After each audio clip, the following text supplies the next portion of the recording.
the Contemporary Worship Associate at First UU San Diego. And I've been leading singing meditation sessions for 6 years at my home congregation. I am a piano teacher, a composer, a performer, living in Prescott, Arizona. I'm basically a song leader and a songwriter, and I do some song leading at the Unitarian Church of Vancouver. And I work as a traveling musician and worship leader for UU congregations in New England and all over the country. I am an astrology coach, inspirational speaker, and singer-songwriter, and I'm a member at First Unitarian Society here in Madison. And I am a composer. And I don't have a job at my church, but I do sing in the choir. I am the music director at the Unitarian Universalists of the Cumberland Valley in Boiling Springs, Pennsylvania. I'm a troubadour. I sing in churches right now in the Pacific Northwest, and I give scout workshops, and I do services and classes. I am a songwriter and performer, and I would like to be a troubadour. Gosh, I guess the first conference I went to was about 1989. The conference was in Toronto at that time, and they wanted a Canadian who could do something. And I had written a few songs, so I did something, and it was just great. It was wonderful for me because it gave me a real opportunity to realize that I had something to contribute. I was surprised the first conference I came to that this clearly wasn't just a professional conference, but this was really a community of people sharing what they care most about in the world, which is music. One of the real challenges of being a church musician is that we can very easily get isolated in our own little island of church musicdom. I think being in a group of people where we share a common values and we express those values through music, that's something very unique that I don't find in my community. And now that's really one of the pieces of the conference that I most look forward to is being here for the programming and the singing and music making during the day, but then spending the evenings over dinner or at the concerts or afterwards, sitting around a table and catching up with people and telling stories. And you look forward to seeing them every year, and you have some contact maybe by email or whatever throughout the year too. And it really helps with this feeling that musicians often have, I think, of feeling a bit isolated. It's sometimes surprising how many connections and friends you've made. I think that's the best part. There are many good parts, but that's the best, really the best part of UUMN. There's quite a wide variety of workshops offered, so there's always something to go to. Yesterday was vocal challenges, and since I'm having a larynx problem myself, of course I was extremely interested in vocal challenges. Workshops about music as a community ministry, and also alternate styles of not just choral music, but other ways of making music together that we can use not just for congregations, but for other places. And Jason Shelton was leading a workshop, a composition workshop. It was really fun. We talked a lot about improvising. We worked with the blues. He talked a lot about working with his children's choir, how he would brainstorm ideas with them, and he showed a lot of their pieces that they sang, which are really amazing. It was just really eye-opening to me because as a songwriter, I had a very specific way of working. And I saw Jason do it, and I'm like, hey, that's how I'd like to do it. That's almost like cheating. That's so easy. And it wasn't at all, but it was just a totally different way. And I saw how well it worked for him, and it really opened my eyes to different ways to approach songwriting. The choral reading sessions are always a highlight. I love the reading sessions. I mean, it's just like jumping in the water and swimming for all you're worth, and the water is wonderful, and the other swimmers are wonderful, and it's glorious. And then from a composer point of view, it's always interesting to be exposed to a great number of pieces, and you're thinking, oh, that's cool, I never thought of that before, I might have to steal it.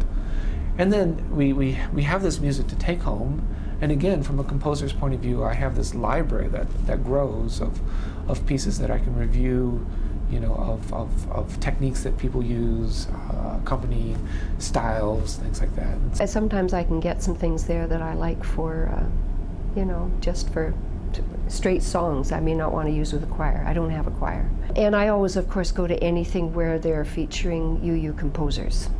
I like to know what other people are putting out there. You can email them because it's a network and say, I need more, and I'm sure that that's a great encouragement to them, and it's like a star in the sky for us. You'll find everything on the list, from requests for materials, for I'm looking for a song with this subject matter, that's this duration for this ensemble, to we're worried about how copyright law affects something we're planning. Music selection, contemporary worship, traditional worship, what's happening at the conference, you name it. I've seen every kind of question on there, and I think it's a really important resource. I have thrown out questions like, I'm looking for texts, to set. And in fact, I've met people through the list.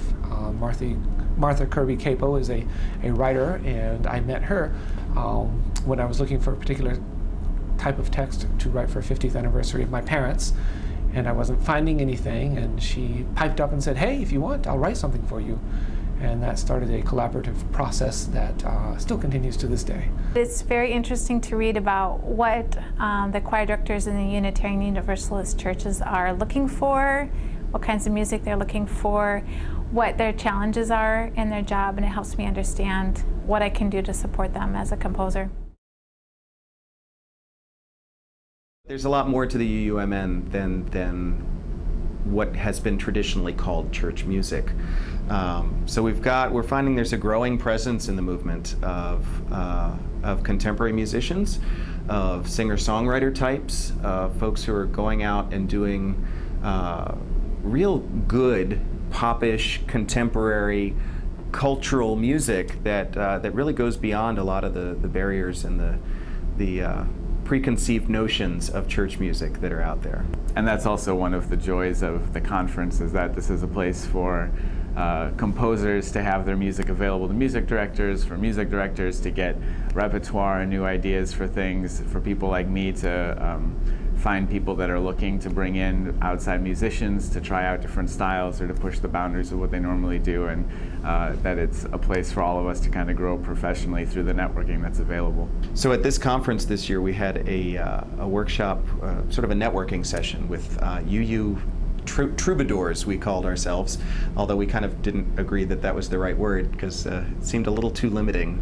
But people who go out and do music with a UU mentality in whatever setting. There were some of us that have been doing this for a lot of years, and there were some people that are musicians and would like to start visiting other churches and are kind of trying to figure out how to do that and how that works. And I got great ideas from them about the different kinds of music they do. Some do percussion workshops and drum circles. Some go to help music directors to develop programs or to integrate different styles of music into their worship. Others work on meditative singing. A woman that just wanted to be a singer-songwriter and share her stuff and get it out there. A woman that did dance. Drummers, all kinds of people. We talked a lot about promoting yourself and how to network and make your resources available, to how to contact churches and communicate what it is that you do, and electronic ways of doing that and in-person ways of doing that, which I think was helpful, particularly the folks that are kind of just getting started. Finding out all the answers to those questions you have about, what should I charge? How do I find out? How do I market?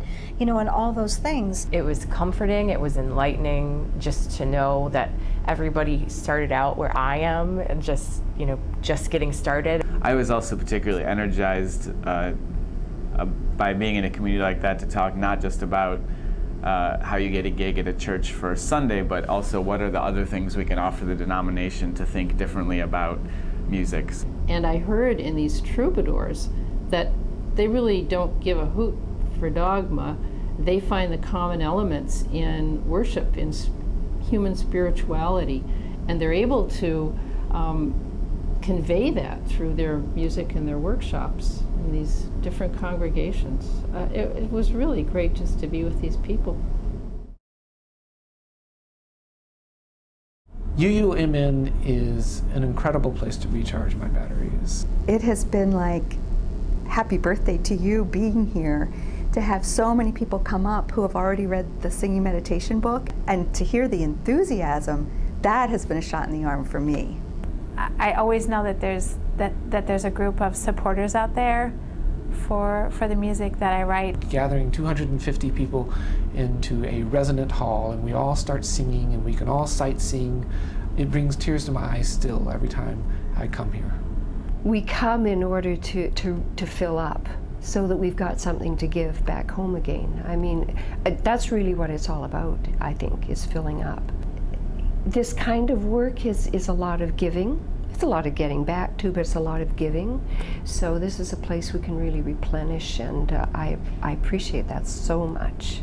I'm also excited by the idea of being part of the group of a group of people that is kind of setting the culture and the direction for Unitarian Universalism.